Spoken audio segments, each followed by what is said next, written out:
This is a 2012 Ford E150 or 250 van. It might be a 250 with the 4R75E transmission.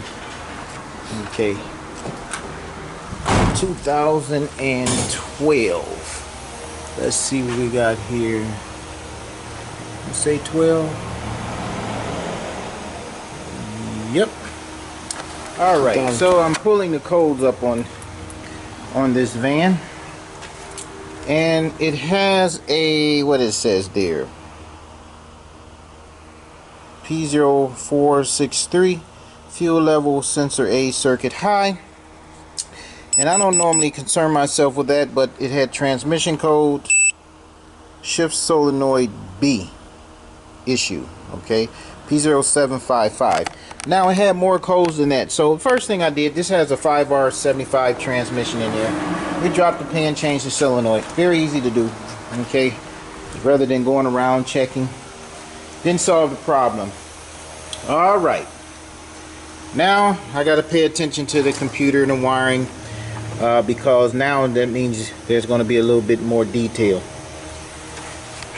So the first thing I did, I went here and I looked inside, looked at the computer, trying to see where it was located.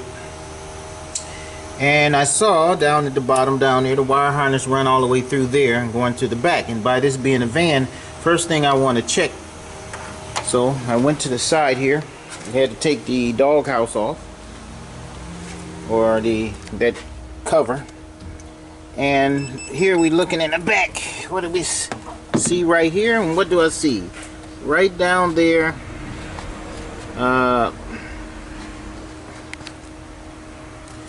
right here you see a wire sitting right there on the manifold that's hot. It's not really on a manifold. This is a, look like a pollution tube, but it's hot because it's right there at the manifold, which is right down there.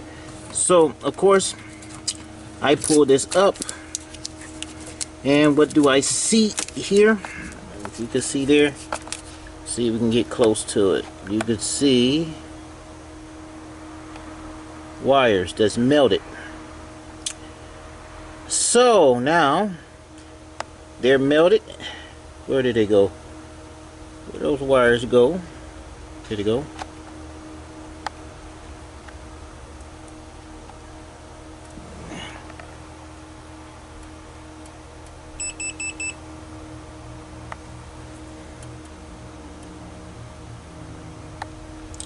And this harness goes all the way back to the transmission.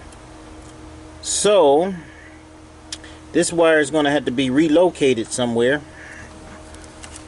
where it does not be, where it's not sitting down there on that hot manifold. Okay,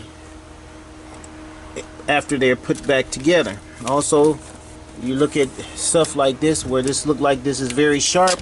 You don't want them laying on something sharp where it will cut into it when it's vibrating. So now this definitely should fix the problem, because as I said, it's going all the way back down to the back of the transmission. So what you need to do sometimes is always look, when you dealing with wiring, always look for obvious issues, obvious problems, how they're routed, and sometimes you can fix it pretty fast that way. Okay, and all I had to do, like I say, put those wires together, and this van should be ready to go. Okay, here is the this is the van here, and the wire harness is right here, and I'll show you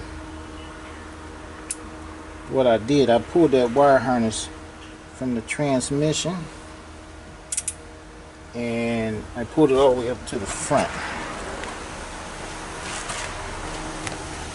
Pulled it out, and this is what we're working with right here. These wires right here. This one, these. This is why it would shift sometime and it didn't, because it would be grounding on that manifold too. It's always weird. It would work sometime and sometime it wouldn't. You know, you have these issues like this. Can y'all see that good? Let's see. Alright, one. Got all these other ones here. So let's get this together. I'm gonna repair this with these butt splices here. I don't really like butt splices. I prefer the solder. I really prefer the solder, but I'm gonna use the butt splices.